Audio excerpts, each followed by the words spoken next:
Hi everyone. So today's video will be about a technique PCR SSCP.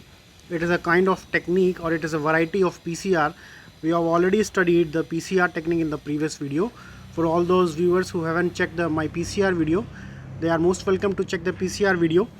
So in this video I'll be discussing about the PCR SSCP, variety of PCR, what is the principle behind this technique, and where we can use this technique, and what can be done or what can be achieved by using this technique. So basically, PCR SSCP, it is a technique which is used to identify the mutation in a particular DNA sample. If there is a mutation, then you will get different bands, and if there is no mutation, then you will get different bands. So by viewing the bands, you can identify that which sample of yours DNA is having a mutation and which sample is not mutated. So let's get into the video and start it. So starting from the basic, SSCP is the simplest and the most used method of mutation detection.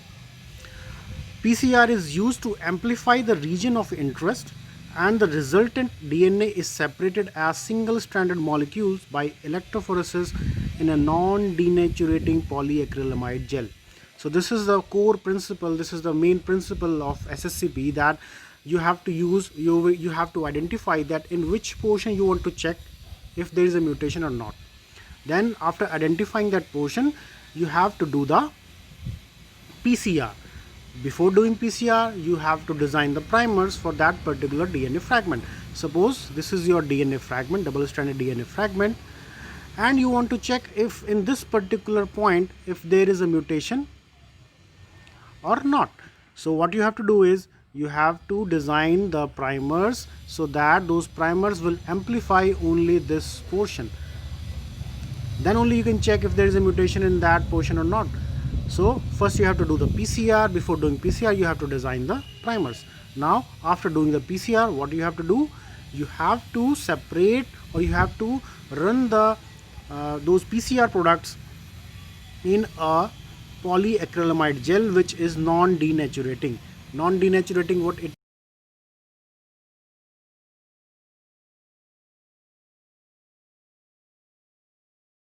stands for? Page. Polyacrylamide gel electrophoresis. So it is, since it is non-denaturating, so it is your native page. And as soon as you add the SDS chemical in this, it is used for the separation of proteins, so that it degrades the protein into their simpler structure, so that we can visualize them easily on the electrophoresis system. Now so you have to do PCR, and then you have to do your page on a electrophoresis unit. It can be a vertical unit or it can be your horizontal unit.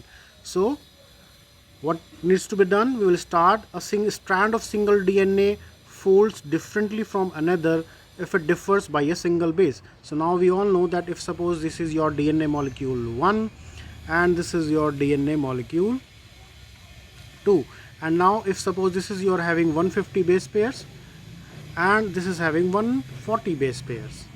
So if you run the gel, if you run these two samples in a polyacrylamide gel, and suppose this is your 1 and this is your 2, then because they differ in your base pair, or because they are differ in their length, so they will migrate differently on this page. 150 base pair, since it is heavy, so it will be slightly behind the base pair which is having the DNA molecule which is having 140 base pair size. So 140 will move faster and 150 will move slower, slightly slower. So this is the basis of identification. Since once you amplify the PCR product, and if there is a mutation, then the DNA molecule will DNA molecule will form its quaternary structure in a different manner, and if there is no mutation, then the DNA molecule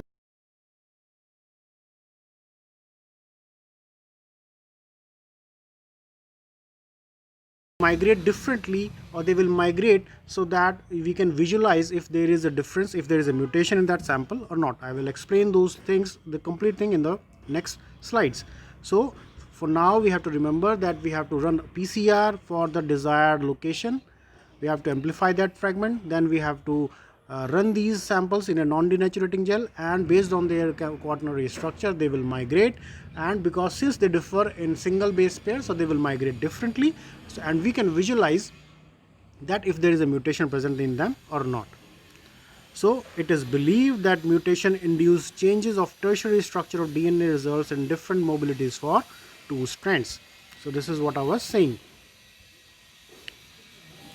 Now these mutations are detected as the appearance of new bands by silver staining of bands, or the use of fluorescent PCR primers, which are subsequently detected by an automated DNA sequencer. So now once you have completed your gel running, then there are two methods, or basically you can say three methods, but the most commonly used is your silver staining, because it is most sensitive method. The silver staining method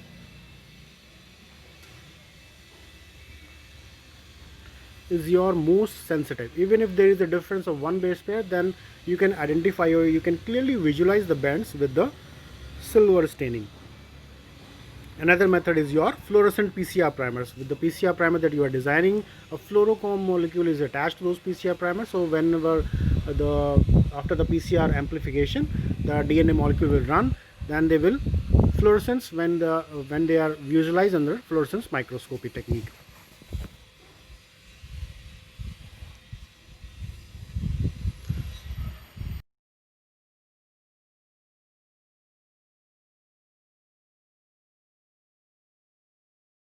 And ionic environment. Hence, the sensitivity of SSCP depends on these. So, the SSCP, the sensitivity of SSCP also depends upon the tertiary structure, or because they will migrate differently in different temperature and in different ionic environment. Now, while some empirical rules have emerged for the choice of separation of condition for sequence variants in particular sequence context, it is not possible to predict whether a certain mutation can be detected under given condition, especially when the mutation is in a new sequence context. Now, mutation detection for PCR SSCP is generally high. The accuracy of this technique is generally high. It is approximately greater than 80% in a single run for fragments shorter than 300 base pair.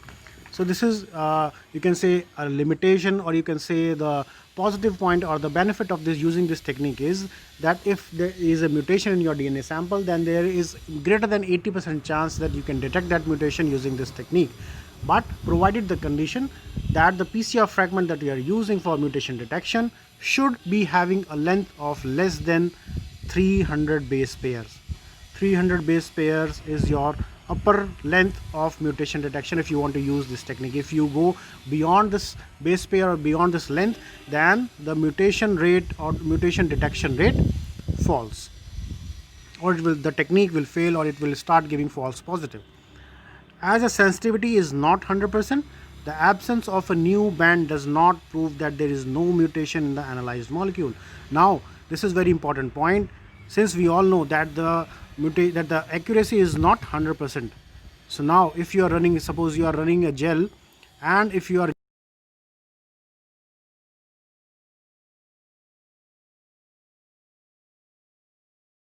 until you run a control.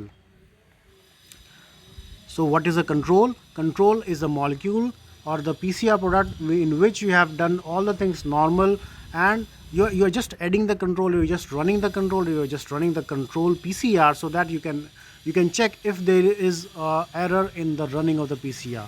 So all the components which you are adding in this DNA molecule for running PCR, same will be added in this control PCR, just to check if there is no error while you're running, because most of the times or sometimes it happens that you're running a PCR and you forgot to add something. Like suppose you forgot to add DNTPs. So because DNTPs are not there, so no amplification will happen. And since no amplification has happened, the PCR fail. So, and if you are running that PCR product in this gel and you are not getting band hair, at this position you are not getting band hair, so you will assume that there is a mutation. But you cannot assume there is a mutation unless and until you are running a control beside this well or this sample.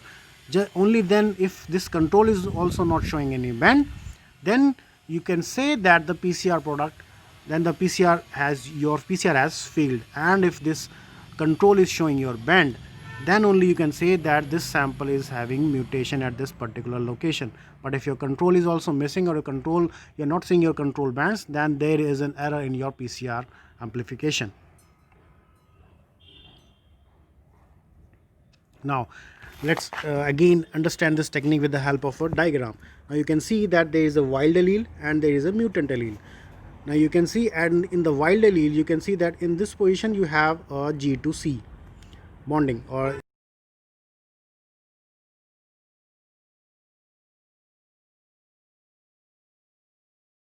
here you are having G present. So mutation, if you see that the mutation is your G to A. G to A is your mutation. G की जगह पे you are replacing it with A. So there is a mutation, only a single base pair mutation. Now what is this technique done? In this technique what we have to do, we have to first denaturation this product. These are the PCR product, so we have to denature them. This is the important step. This is the PCR product of your wild allele. This is the PCR product of your mutant allele. Now you want to check if there is a mutation. You don't know. Initially you don't know that this is your mutant allele. You are just considering, you only know that this is your wild sample.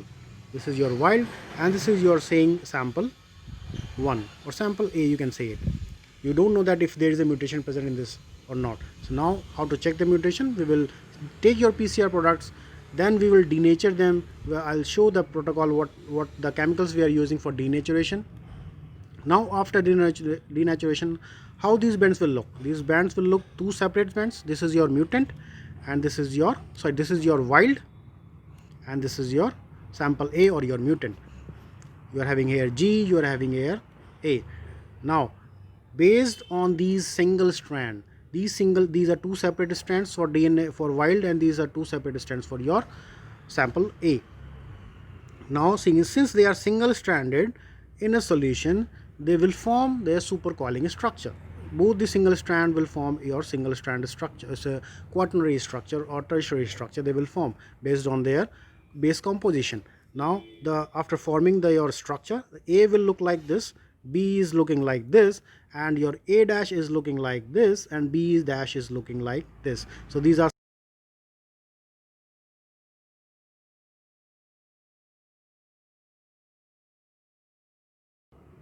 now what you have to do, we will run these samples in your non-denaturating electrophoresis gel or polyacrylamide gel.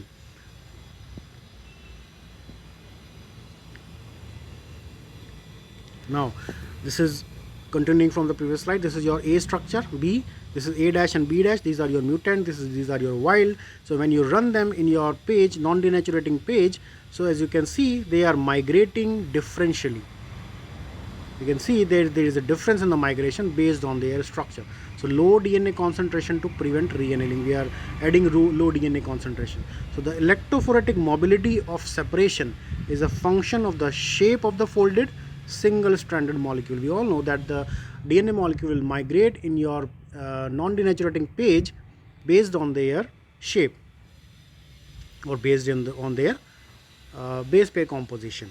So now if this is the pictorial representation, now if you want to check how these actual results look like, you can see these are the three samples we are taking: SAD61, SAD117 and SAD172.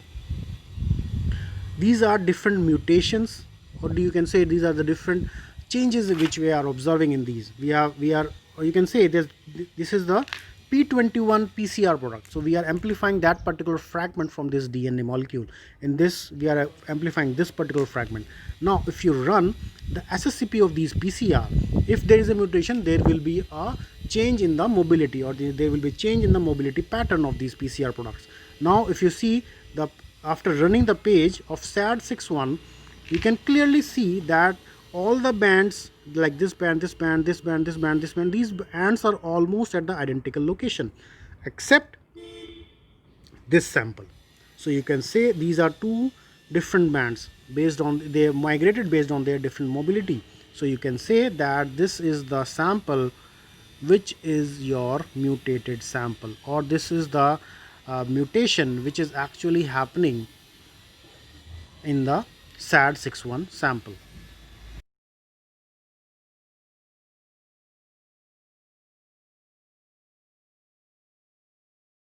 are at the same position, this is also at the same position. These two, this one and this one, they are showing different mobility patterns. So there we can say that there is a mutation present here. Same wise with SAD 172, you can see these three are at the almost same position.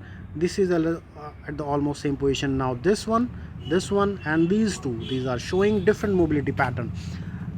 So you can say that there is a mutation present in these sample. Now directly you cannot say that there is a mutation present in this sample. You also have to check the base pair size. You have to also run the ladder behind.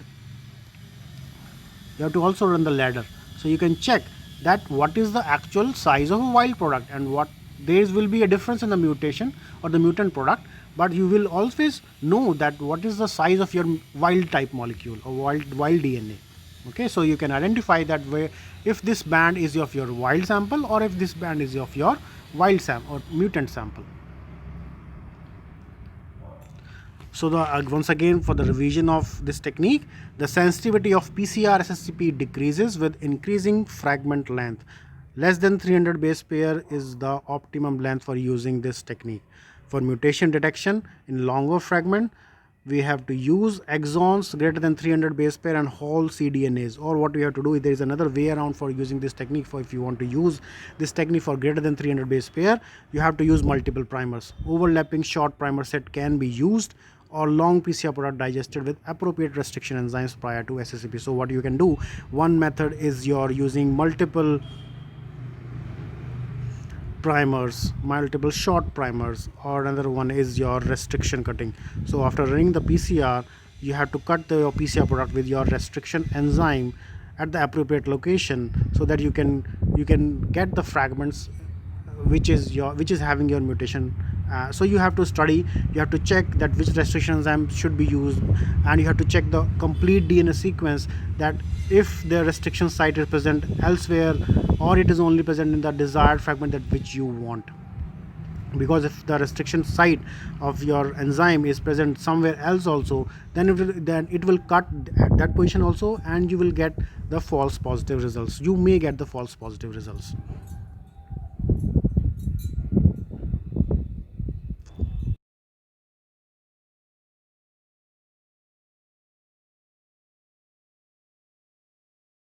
What is it is, you can screen for mutation in a specified DNA region by choosing PCR primer that spans the region. So the first more important technique, or the first most important advantage of using this technique, is you can identify the mutation. It is a basic principle of this technique that it is used for identifying the mutation. Second most important, or second most important advantage of this technique is you can screen the large number of samples, because this technique is simple and fast, because you can run 96 PCR at one time. As we all know that the modern day PCR machine, you can use you have a 96 titer plate, 96 well titer plate you can use.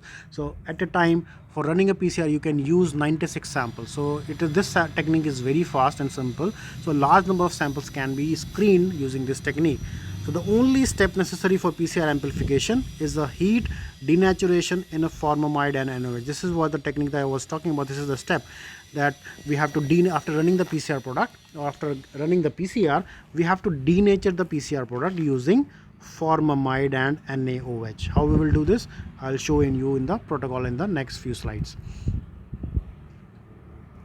So what is the limitation? Limitation, as I've already told you, that you cannot screen the samples, or the sample size or the PCR product size should be less than 300 base pair. This is one of the limitation. What are the other limitation is, SSCP screening only tells you that there is a mutation exists. So this technique only tell you that there is a mutation present. It will not tell it is what kind of mutation. Either is a deletion mutation or insertion mutation. It will not give you any information.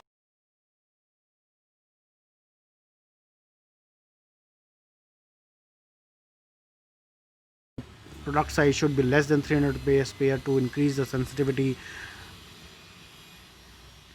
The principle I have already told you, and I've discussed in the previous slide what is the principle. We have to check, we have to take your DNA molecule, we have to identify the fragment which we want to amplify, then we have to design the primer accordingly so that we can amplify only that fragment. After that, we have to denature those PCR products using formamide and NaOH. Then we have to run these PCR product, these denatured PCR product in a non-denaturating native page gel. Then based on the then after running the page, we have to do the silver staining or any other staining technique so that we can visualize the bands. Then after visualization of the bands, you can identify that this sample is mutated and this sample is your wild sample. So these are the materials that you will be requiring while running this technique: tris, EDTA, boric acid, ethidium bromide, ammonium persulfate, bromophenol blue, xenylcanol, formamide, 40% acrylamide, pipette sterile. This is all the techniques that you will be using. So these are all the normal lab supplies that that anyone requires while running any experiment. These are all the solution composition that you will be requiring, like 0.5 EDTA at pH 8. How do you prepare a 0.5 molar sample of EDTA? How do you prepare a TBE buffer, a 10x solution of TBE buffer, which is used to run your native page solution or the native page? It is required in the running of native page. Ammonium persulfate, it is required in the polymerization of your native page gel loading dye. These are all the common chemicals which is available in the normal laboratory. I will make a separate video of these chemicals, how do you prepare,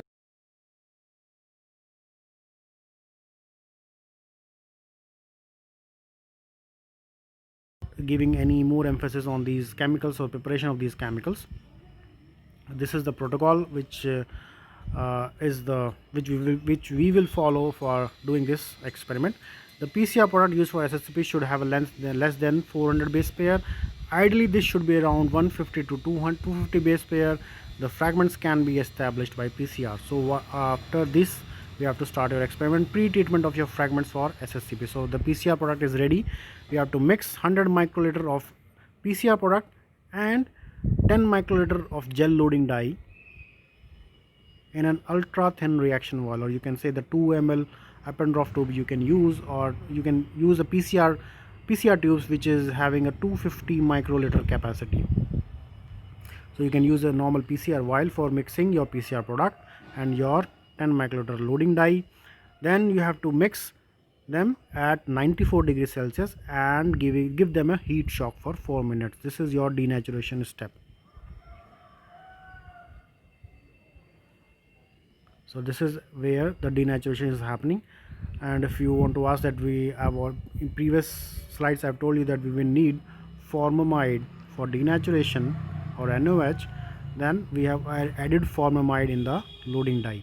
So we will just have to mix your loading dye and give a heat shock for 4 minutes at 94 degrees Celsius. Then you have to cool the samples in the ice so that there is no hydroduplex formation or renaturation doesn't happen. Then keep the samples on ice until further use.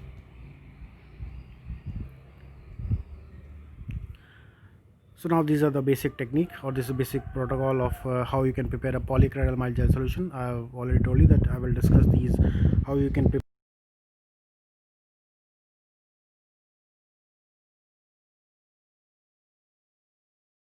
page or native page experiment, the composition of your media or the composition of your buffer, the composition of your gel, and what are the components that you use to polymerize the gel. So these are not in the scope of this video. This is the silver staining technique. This is also a separate video I will make.